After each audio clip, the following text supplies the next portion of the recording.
Dixon felt that, on the contrary, he had a good idea of what his article was worth from several points of view. From one of these, the thing's worth could be expressed in one short hyphenated indecency. From another, it was worth the amount of frenzied fact-grubbing and fanatical boredom that had gone into it. From yet another, it was worthy of its aim, the removal of the bad impression he'd so far made in the college and in his department. But he said, "No, of course not, Professor." And you see, Faulkner, it's rather important to you that it should turn out to be worth something, if you see what I mean. Despite being wrongfully addressed, Faulkner had preceded him in his post. Dixon knew what Welch meant and said so. How had he made his bad impression? The most likely thing, he always thought, was his having inflicted a superficial wound on the professor of English in his first week. This man, a youngish ex-fellow of a Cambridge college, had been standing on the front steps when Dixon, coming around the corner from the library, had kicked violently at a small round stone lying on the macadam. Before reaching the top of its trajectory, it had struck the other just below the left kneecap at a distance of 15 yards or more. Averting his head, Dixon had watched in terrified amazement. It had been useless to run, as the nearest cover was far beyond reach. At the moment of impact, he'd turned and begun to walk down the drive, but knew well enough that he was the only visible entity capable of stone propulsion. He looked back once and saw the professor of English huddled up on one leg and looking at him. As always on such occasions, he'd wanted to apologize, but had found, when it came to it, that he was too frightened to. He'd found the same when 2 days later he'd been passing behind the registrar's chair at the first faculty meeting, had stumbled and had knocked the chair aside just as the other man was sitting down. A warning shout from the registrar's clerk had averted complete disaster, but he could still remember the look on the face of that figure, stiffened in the shape of a letter S. Then there'd been that essay written for Welch by one of the honors people, containing, in fact consisting of, abuse of a book on enclosures by, it transpired, one of Welch's own ex-pupils. I asked him who could possibly have filled his head with stuff like that, you see, and he said it was all out of one of your lectures, Dixon. Well, I told him as tactfully as I could. Much later, Dixon had found out that the book in question had been written at Welch's suggestion and, in part, under his advice. These facts had been there for all to read in the acknowledgments, but Dixon, whose policy it was to read as little as possible of any given book, never bothered with these, and it had been Margaret who'd told him. That had been as near as he could remember on the morning before the evening when Margaret had tried to kill herself with sleeping pills. When Welch said in a faraway half-shout, "Oh, by the way, Dixon," Dixon turned to him with real avidity. "Yes, Professor." How much better to have more of what Welch could provide than thoughts of what Margaret would provide, commodities which he would in any case soon be sampling in their real form. "I've been wondering if you'd care to come over next weekend for the weekend. I think it should be quite good fun. We're having a few people from London, you know, friends of ours and of my son Bertrand's. Bertrand's going to try and come himself, of course, but he doesn't know if he can get away. I expect we shall put on 1 or 2 little shows, little bits of music and that. We'll probably call on you to lend a hand with something." The car buzzed on along a clear road. "Thank you very much. I should love to come," Dixon said, thinking he must get Margaret to do some intelligence work on the something he'd probably be called upon to lend a hand with.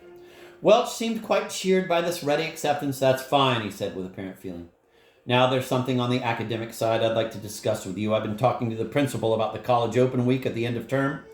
He wants the history department to throw something into the pool, you see, and I've been wondering about you." "Oh, really?" Surely there were others better qualified to be thrown into the pool. "Yes, I thought you might care to tackle the evening lecture the department's going to provide, if you could." "Well, I would rather like to have a crack at a public lecture, if you think I'm capable of it," Dixon managed to say. "I thought something like Merry England might do as a subject. Not too academic and not too... Do you think you could get something together along those sort of lines?" And then, just before I went under, I suddenly stopped caring. I'd been clutching the empty bottle like grim death. I remembered as if I were holding on to life in a way. But quite soon I didn't in the least mind going. I felt too tired somehow, and yet if someone had shaken me and said, "Come on, you're not going, you're coming back," I really believe I should have started trying to make the effort, trying to get back. But nobody did, and so I just thought, oh well, here we go, it doesn't matter all that much. Curious sensation. Margaret Peel, small, thin, and bespectacled with bright makeup, glanced at Dixon with a half-smile. Around them was the grumble of half a dozen conversations. "It's a good sign that you're able to talk about it like this," he said. Since she made no reply, he went on. "What happened afterwards, or can't you remember? Don't tell me if you'd rather not, of course." "No, I don't mind telling you, if it won't bore you." Her smile broadened a little. But didn't Wilson tell you about how he found me? Wilson? Oh, the chap in the room underneath. Yes, he said about hearing your wireless booming away and coming up to complain. What made you leave it on like that? The feelings aroused in him by the first part of Margaret's story had almost subsided now, and he was able to think more clearly. She looked away across the half-empty bar. I don't really know, James, she said. I think I had some idea about wanting to have some sort of noise going on while I was going off. It seemed so horribly quiet in that room. She gave a little shiver and said quickly, Bit chilly in here, isn't it? We'll move if you like. No, it's all right. Just a bit of a draft with that chap coming in. Oh yes, afterwards. I think I grasped quite soon what was going on and where I was and all that, and what they were doing to me. I thought, oh God, hours and hours of feeling ill and wretched, can I bear it? But of course I was passing out all the time, on and off. Good thing, really, in the end. But the time I was fully, compos mentis again, the worst was over. As far as feeling awful was concerned, I was terribly weak, naturally. Well, you remember. But everybody was awfully sweet to me. I should have thought they'd get enough to deal with people who were ill through no fault of their own. I remember being terrified they'd tell the police and get me carted off to a police hospital. Are there such things, James? But they were just angelic. They couldn't have been nicer. And then you came to see me, and the horrible part all began to seem unreal. But you looked so terrible. She leaned sideways on her bar stool and laughter, her hands clasped around one knee, the quasi-velvet shoe falling away from her heel. You looked as if you'd been watching some frightful, gruesome operation. White as a sheet and all, hollow-eyed. She shook her head, still laughing quietly, and pulled her cardigan up over the shoulders of the green paisley frock. Did I really? Dixon asked her. He was relieved at this piece of news to find that he'd looked as bad as he'd felt that morning. Then he felt bad again now as he nerved himself to ask the last compulsory question. He half listened for a minute or so while Margaret described how good Mrs. Welch had been to her in fetching her from the hospital and installing her at the Welch's home to convalesce. She had undoubtedly been very kind to Margaret, even though at other times when publicly disagreeing with her husband, for example, she was the only living being capable of making Dixon sympathize with him. It was rather annoying to hear how kind she'd been. It entailed putting tiresome qualifications on his dislike for her. Finally, Dixon said in a low voice, having first drunk freely from his glass, You needn't say anything if you don't want to, but you are over this business now, aren't you? You wouldn't think of having another shot at it, I mean.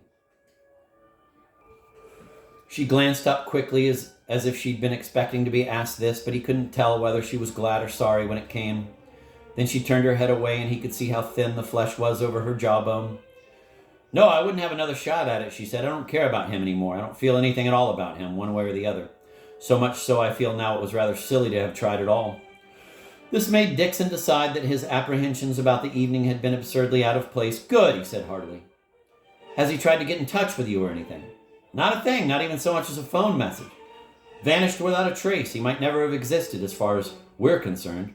I suppose he's too busy with his popsy these days, like he said he'd be. Oh, he said that, did he? Oh, yes. Our Mr. Catchpole was never one to beat about the bush. How did it go? I'm taking her off to North Wales with me for a couple of weeks. I thought I ought to tell you before I went off. Oh, he was charmingly frank about it, James. Quite charming in every way. Again, she turned away from him, and this time the tendons of her neck were prominent, together with the bones at the base. He felt a pang of alarm, which sharpened when he found he could think of nothing to say. As if searching for a text, he examined her face, noting the tufts of brown hair that overhung the earpieces of her glasses, the crease running up the near cheek and approaching closer than before to the eye socket, or was he imagining that? And the faint, but at this angle unmistakable downward curve of the mouth. There was nothing there of conversational aliment. He felt for his cigarettes, but before he could use the offer of these as a means of breaking into her pose, she switched back to him with a little smile which he recognized, with self-dislike, as consciously brave. She drained her glass with a quick, gay movement. Beer, she said. Buy me beer. The night is young. While he was securing the barmaid's attention and getting the drinks, Dixon wondered first how many more rounds of Blue Label he might be expected to pay for, and then why Margaret, with her full lecturer's salary uninterrupted by her absence from work, so rarely volunteered to stand him a drink. Finally, though this was no more welcome, he thought of the morning before Margaret had taken her overdose of sleeping pills. He'd had nothing to do at college that day before a 2-hour seminar in the afternoon, and she'd been free after a tutorial hour at 10. After coffee at 7 pence a cup in a recently opened and now flourishing restaurant, they'd gone to a chemist's where she'd wanted to buy a few things.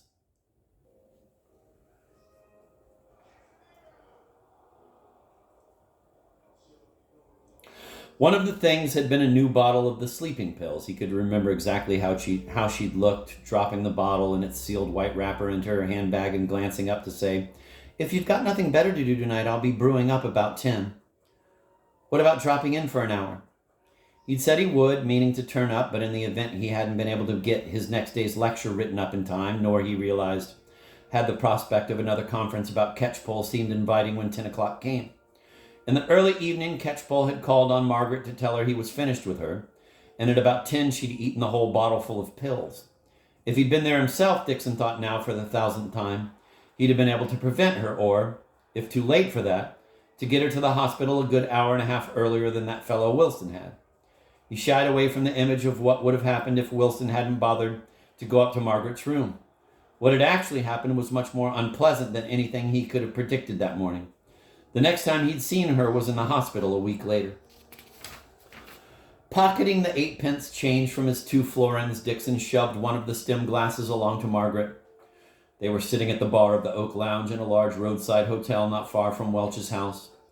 From this seat, Dixon felt he could recoup himself a little for the expensiveness of the drinks by eating steadily through the potato chips, gherkins, and red, green, and amber cocktail onions provided by an ambitious management. He began eating the largest surviving gherkin and thought how lucky he was that so much of the emotional business of the evening had been transacted without involving him directly. She'd said nothing about his recent non-appearance at the Welches, nor had any disintegrating question or avowal been let fall.